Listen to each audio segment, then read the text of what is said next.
तो आइए शुरुआत करते हैं। दिल्ली ऐसा लगता है कि घूसखोरों के लिए अब जगह रह नहीं जाएगी, क्योंकि अरविंद केजरीवाल जो कि दिल्ली के मुख्यमंत्री हैं, उन्होंने शपथ लेने के साथ ही कहा था कि जल्द ही आपके सामने एक ऐसा नंबर देंगे जिसमें आप कोई भी ऐसा अधिकारी जो आपसे घूस मांग रहा हो उसके बारे में जानकारी दे सकते हैं। इस ब्लूप्रिंट को दिल्ली सरकार ने तैयार कर लिया है और ये जो तमाम सुविधा शुल्क की परंपरा और परिपाटी आजादी या उसके पहले से हमारे देश में चली आ रही है, उस पर हमेशा के लिए नकेल कसने की तैयारी अरविंद केजरीवाल और उनकी सरकार करती दिखाई दे रही है। लेकिन क्या है इसकी मैकेनिज्म, किस तरीके से इसे कार्यान्वित किया जा सकेगा? और इससे भी बड़ा सवाल, क्या वाकई में इससे भ्रष्टाचार मिट सकता है या आप इसे भी बड़बोलेपन की एक मिसाल कहेंगे? देखिए रिपोर्ट।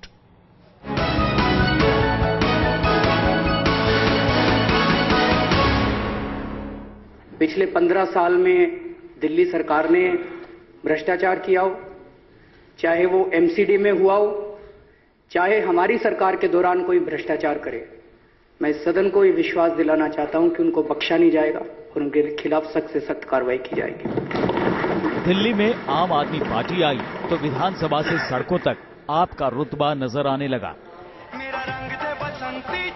दिल्ली के मुख्यमंत्री अरविंद केजरीवाल ने जब रामलीला मैदान से शपथ ली तो हुंकार भरी कि उनके राज में घूसखोरों की खैर नहीं। सरकार ने ऐलान किया कि अब रिश्वतखोरों की दाल नहीं गलने वाली।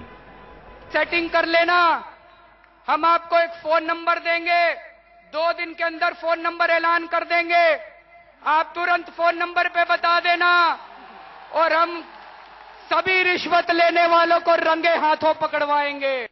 दिल्ली के मुख्यमंत्री अरविंद केजरीवाल ने ऐलान किया कि रिश्वतखोरों पर शिकंजा कसने के लिए उनकी सरकार एक हेल्पलाइन शुरू करेगी। ये हेल्पलाइन पूरी तरह टोल फ्री होगी। हेल्पलाइन का मकसद ये होगा कि अगर किसी दफ्तर में कोई अधिकारी या कर्मचारी आपसे घूस की मांग करता है तो आप सीधे हेल्पलाइन पर शिकायत कर सकते हैं। भ्रष्टाचार के मुद्दे पर सत्ता में आए केजरीवाल जनता की नब्ज को बखूबी समझते हैं, इसीलिए उनके निशाने पर सबसे पहले वो कर्मचारी और अधिकारी हैं जो आम आदमी को सुविधा देने के लिए उससे सुविधा शुल्क लेने की कोशिश करते हैं। सूत्रों के मुताबिक केजरीवाल सरकार जल्दी ही सभी विभागों को एक आदेश जारी करने जा रही है। इसके तहत सरकार ने अपने सभी विभागों को आदेश जारी कर उन कर्मचारियों और अधिकारियों की लिस्ट बनाने को कहा है जिनके खिलाफ करप्शन के केस चल रहे हैं। साथ ही ऐसे अफसरों की भी जानकारी मांगी गई है जो पिछले 3 साल से एक ही जगह जमे हुए हैं। किसी को भी नहीं बख्शा जाएगा, मतलब भ्रष्टाचार से समझौते का सवाल ही नहीं उठता।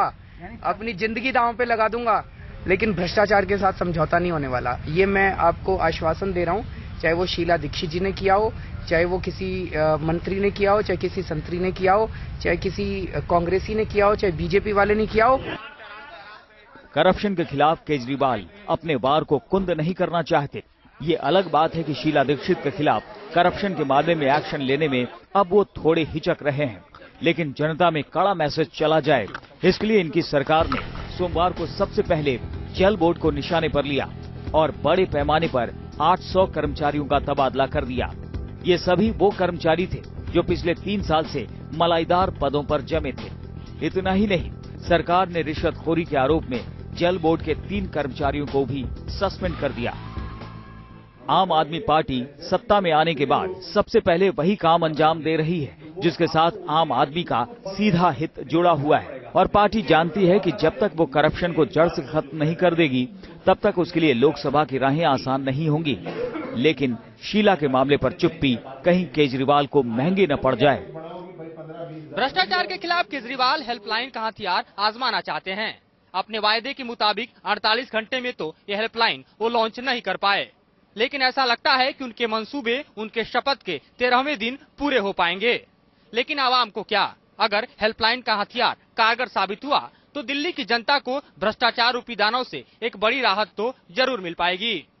वीडियो जर्नलिस्ट संजय कुमार के साथ मौद्रेंद्र कुमार, न्यूज नेशन, दिल्ली।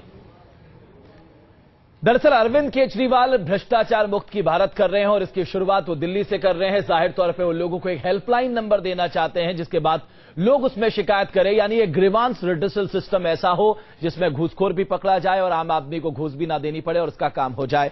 नलिन कोहली साहब मेरे साथ जुड़ चुके हैं, प्रोफेसर आनंद कुमार भी मेरे साथ जुड़ चुके हैं।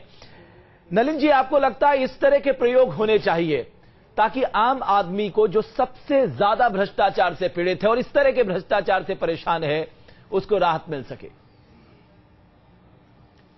अजय जी, भ्रष्टाचार की लड़ाई में कोई भी कदम, कोई भी सरकार, चाहे विरोधियों के हो, समर्थकों के हो, किसी के भी काम करे तो इसको हमें स्वीकारना भी चाहिए और इसकी तरफ हमें देखना भी चाहिए, आश्वासन भी रखना चाहिए कि शायद कोई अच्छा काम होगा।